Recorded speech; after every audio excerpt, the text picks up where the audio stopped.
Благодарам.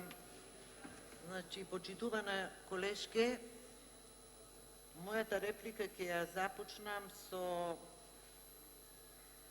повикот ваш кој го упативте на крајот од вашата дискусија за сите заедно да го гласаме овој ребаланс на буџет.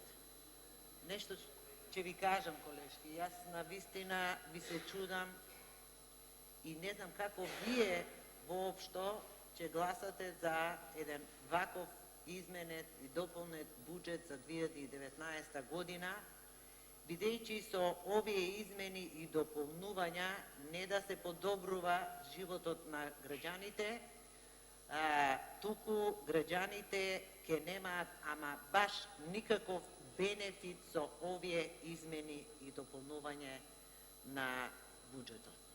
И еве зошто, колешки. Ако следите еве малку и со бројки, расходната страна на буџетот многу убаво кажува што е предвидено со оваа измена и дополнување на буџетот за граѓаните. Реализацијата на капиталните расходи е само 28%. Значи, малку повеќе од четвртина од предвиденото. И еден колега вчера во една реплика даде многу убав пример што значи оваа бројка и реализација на капитални расходи. И ќе го повторам. Тоа, колешке, значи дека ако со буџетот првично биле предвидени средства за изградба на канализација во 4 градови во Република Македонија, сега со измената и дополнувањето на буџетот, средства ќе има само за изградба на канализација во еден град во Република Македонија.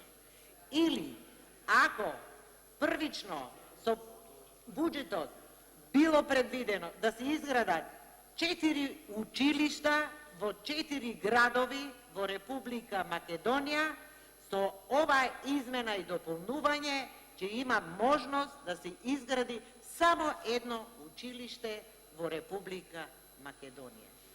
И така натаму, што се однесува за изградба на социјални станови, за изградба на спортски сали, улици, улички, значи се кратат средствата од буџетот за проекти кои што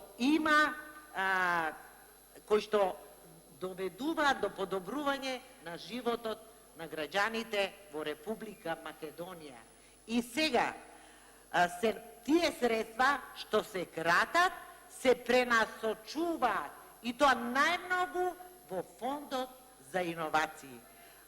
Значи, видовме кои се од високите функционери на СДС земаа средства од тој фонд.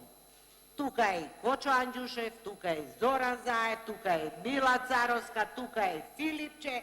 Значи, парите, наместо кај граѓаните да одат од буџетот, одат во џебовите на функционерите на СДС, почитувана колешки. Значи, убаво стои тоа во ребалансот на... Благодарам. Контрареплика, пратеничката Георгиева Милева, повелете.